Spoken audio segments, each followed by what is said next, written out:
Welcome Aries to your April 2025 reading. Let's get into your messages. Starting off, we have the Nine of Wands and the Queen of Wands as well.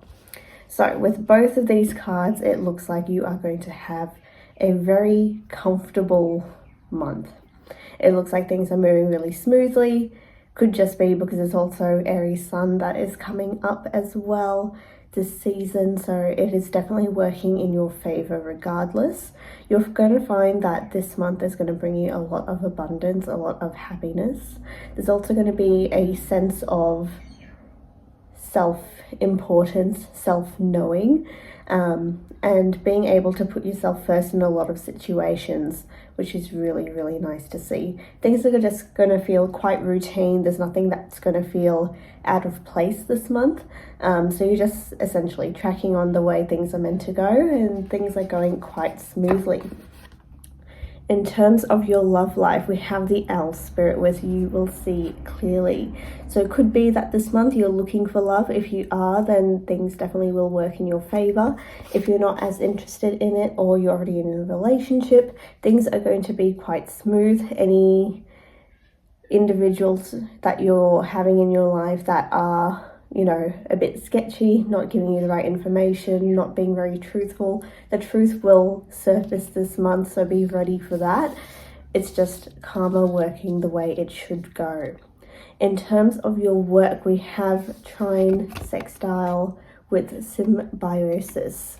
So again, you're going to be working really well with the people around you. Work's going to be quite easygoing. There might be a lot of team projects and team related activities that you would be participating in. And because of that, you're going to feel like you're really connected to your workplace, the people around you, different aspects similar to that. So definitely enjoy those times with them. You're going to find that this month is going to bring you a lot of happiness, abundance. In terms of work, it feels like things are moving in a pathway that's going to better you at this stage. There's nothing that's going to hold you back. There's nothing that's sort of blocking you this month. Things are going to be running pretty smoothly over the next 4 weeks. You might find that you're going to have a little more connection to the people around you, especially with the Owl Spirit. I see clearly. Even in non-romantic relationships, you're going to find that connecting to people and being really truthful and honest is actually going to work in your benefit this month. So keep going with like a really straightforward energy. Don't try and hold yourself back, because that's going to lead to more, difficulties in the long run this month. So if you do have conversations, just make sure you're being as genuine as you can. Try not to hold yourself back, and try to not sort of create any blocks for yourself, especially because this month it looks like with the Queen of Wands, you are meant to be in your best power. You're meant to be as true and genuine to yourself as you can, and letting yourself shine in that sense as well. So there's no point in sort of holding yourself back. It's just about being able to keep your authentic self in all aspects and being able to project that forward. We also have, for your mental health, say yes. Now is the time to be open and receive. So it definitely leads into everything as well. So be able to put yourself out there, be vulnerable, be able to really display who you are and other aspects of yourself that you feel are uncomfortable to live with.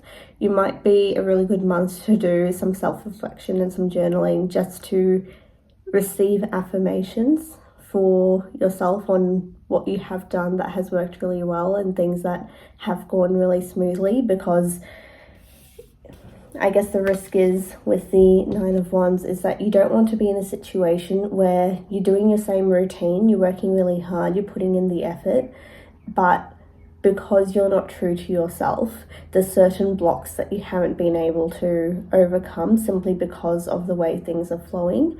So it's really important that you consider if you're doing the steps for yourself, or if you're doing the steps that you feel like you need to do but are not genuinely putting in the effort into. For example, if you're going to work, you have conversations with your colleagues, they ask you, you know, what's your plan for the weekend, and instead of saying I'm just going to be lazy and stay at home, you end up saying, you know, a story that sort of builds up over time, and that's going to not work in your favor because it's going to drain you more than it should. And so just be really careful with what you say and making sure that you are putting your genuine self forward, because in the long run, you're the one who's going to get drained with the pressures that come with whatever you say, or any sort of lies that you say as well. So just keep that in mind. But overall, it looks like a really stable month for you guys. For some of you, you could be planning trips later on in the next few months. But it looks like for this month it's just going to be pretty stable, pretty routine, nothing out of the ordinary. So just keep that in mind. So thank you for watching Crow's Whisper Tarot. If you have any suggestions on videos, please post them in the comments, and I will see you guys in the next video. Bye.